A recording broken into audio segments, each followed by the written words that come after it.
Hello friends, आज हम लोग बात करने वाले हैं एक नए चैप्टर के बारे में। इस चैप्टर का नाम है वाइल्ड डक।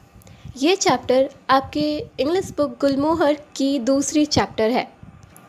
तो आइए सबसे पहले जान लें कि इस चैप्टर में हमें पढ़ना किसके बारे में है। ये पूरा चैप्टर एक पिता और उसके बेटे के इर्द गिर्द हमें घूमती हुई नज़र आएगी। तो चलिए स्टार्ट करते हैं इसे।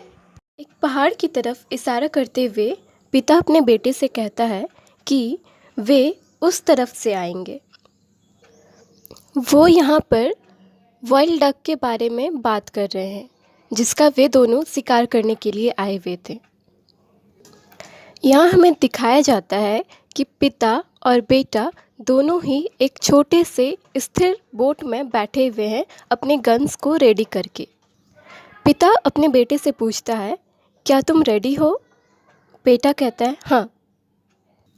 फिर पिता अपने बेटे से कहता है कि वे लोग उस तरफ से बादलों में उड़ते हुए आएंगे बहुत तेज़, और तुम्हें पूरी तरह तैयार रहना पड़ेगा। तुम्हें तेज़ी से उनको शूट करना पड़ेगा। मिनट बाय मिनट टाइम बीत रहा है और दोनों ही अपने गन को रेडी करके रखे हुए हैं। यहाँ दोपहर के बाद की बात की जा रही है। फिर पिता पूछता है, क्या तुमने अपने गन को लोड करके रखा है, मतलब उसके अंदर गोलियां डाल के रखी है पूरी तरह? बेटा कहता है हाँ, मैंने रख ली है। फिर पिता अपने बेटे को समझाता है, याद रखो, एम ठीक तुम्हारे आगे होगा और तुम्हें उसके उड़ने की दिशा को इमेजिन करना पड़ेगा। उन्हें शूट कर पाना इतना आसान नहीं होगा, लेकिन फिर भी तुम्हें किसी तरह से एक ही शॉट में उसे मारने के लिए मैनेज करना पड़ेगा। बेटा कहता है हाँ, मुझे मालूम है। तभी अचानक वो लड़का ऊपर की तरफ देखता है और अपने पिता से पूछता है, क्या ये वही है? दूर से वे सारे बर्ड्स हजारों की संख्या में काले धब्बों की तरह आसमान में नज़र आ रहे थे। वो बच्चा इतने सारे बर्ड्स को एक साथ देख करके अपना मुंह खुला करके बस उन्हें देखता ही रह गया। उसे बर्ड्स को देखना इस तरीके से बहुत ज़्यादा पसंद था। तभी वो ज़ोर से चिल्लाता है, ये तो लाखों की संख्या में होंगे। उन बर्ड्स को देख करके ऐसा लग रहा था जैसे आधा आसमान उन बर्ड्स से ही भर गया है। वे सारे बर्ड्स बस उड़ते जा रहे थे, आसमान में बादलों को ढकते जा रहे थे, और वे संख्या में इतनी ज़्यादा थे कि ऐसा लग रहा था जैसे पूरा पानी ही उनकी परछाई से काला हो रहा हो। तभी बेटा अपने पिता से पूछता है, क्या वे इस लेक पर लैंड करेंगे, क्या वे इस लेक पर उतरेंगे? तो पिता ऊपर देखते हुए कहता है, नहीं, वो तो काफ़ी ज़्यादा ऊपर है, शायद इनकी मंजिल कुछ और है। तो बेटा पूछता है, ये कौन डिसाइड करेगा? पिता कहते हैं, वो खुद डिसाइड करेंगे। इतने देर में ही वे सारे बर्ड्स ठीक उनके ऊपर से गुजरने लगे। पिता और बेटा एक दूसरे को देख रहा था। फिर पिता ज़ोर से चिल्लाता है, वे जा रहे हैं, और इतना कहते ही वो अपनी गन से फायरिंग स्टार्ट कर देता है। और जब तक उसकी गन खाली नहीं हो जाती तब तक वो लगातार अपने बुलेट्स को गन से निकालते जाता है। एंड अनफॉर्चुनेटली उसके गन से एक भी बुलेट उन बर्ड्स को नहीं लगती है, और तब वो कहता है कि ये सारे बर्ड्स कुछ ज़्यादा ही ऊपर है। फिर उसका बेटा अपने गन को उठाता है, हाथ को स्थिर करते हुए, और वो एक शॉट अपना लगाता है।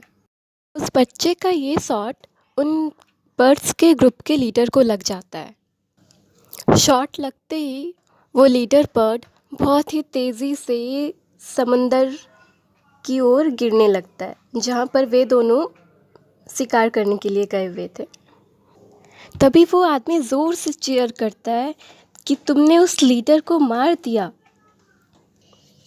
वो लड़का अपने राइफ़ल को नीचे फेंकता हुआ और बोट को चलाता हुआ अपने पिता से कहता है कि मैं उस बर्ड को ढूंढना चाहता हूँ, क्या आपने देखा कि वो कहाँ पे गिरा? तो पिता कहते हैं हाँ, शायद वो उन झाड़ियों के पीछे गिरा है, चलो उसके आसपास चलते हैं। जब वो लीडर बर्ड गिर मर के नीचे गिर रहा होता है तो उसी टाइम पे बाकी उसके पीछे जो उनके साथी थे वे सब भी ओशन में उतर आते हैं। तो बॉय उन सारे बर्ड्स को पीछे छोड़ता हुआ अपने नाव को लेकर के उस झाड़ी के पास जाने की कोशिश करता है जहाँ पर कि वो लीडर बर्ड गिरा हुआ था। वो नाव चलाते हुए उस बच्चे के हाथ भी कांप रहे थे। जैसे तैसे वो उन सारे बर्ड्स के झुंड से निकलता है और उस झाड़ी की तरफ जाने की कोशिश करता है। वो उस झाड़ी के पास पहुंचते हैं और बच्चा अपने पिता से कहता है कि शायद मुझे वो दिख रहा है, मैं उसे देख सकता हूँ। आगे की तरफ थोड़ा झुक करके उसने कहा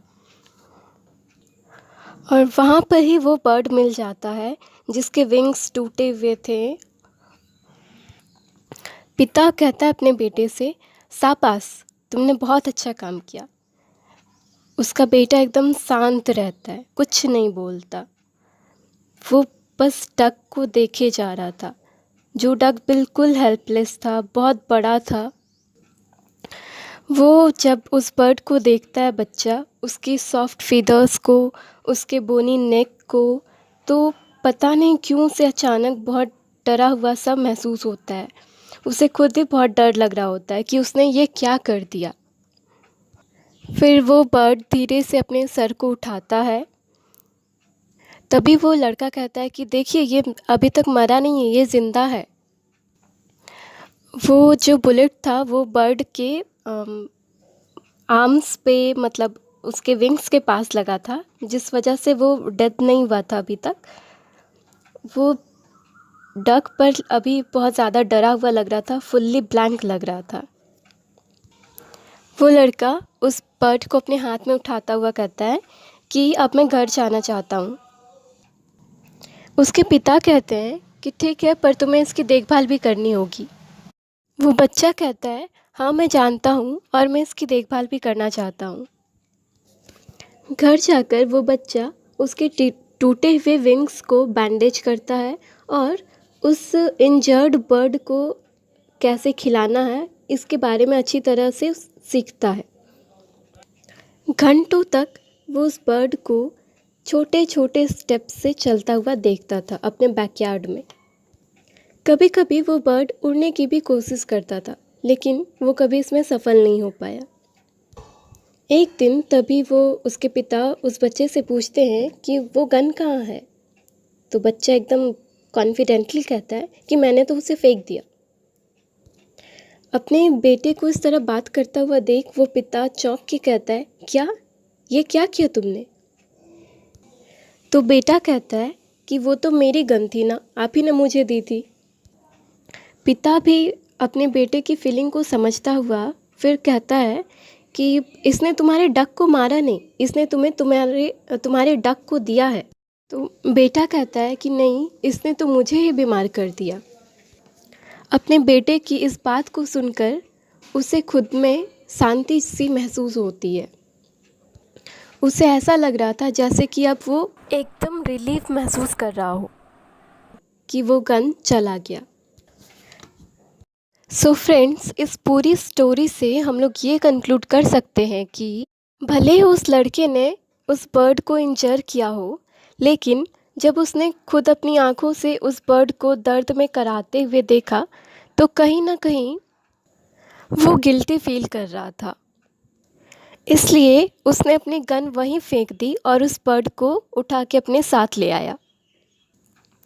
उसे उन बेज़ुबान बर्ड्स का शिकार करके बिल्कुल भी अच्छा नहीं लग रहा था और अपने बेटे के इस बर्ताव को देख करके, उन बर्ड्स के प्रति प्यार को देखकर उस पिता में भी चेंजिंग आ जाती है और वो अपने बेटे से नाराज़ होने के बजाय उसकी बात से सहमत होता है, खुश होता है और रिलीफ महसूस करता है। सो moral of the story, the wild duck, is that we should not hunt birds or animals merely for our pleasure or for any other reason. Thank you.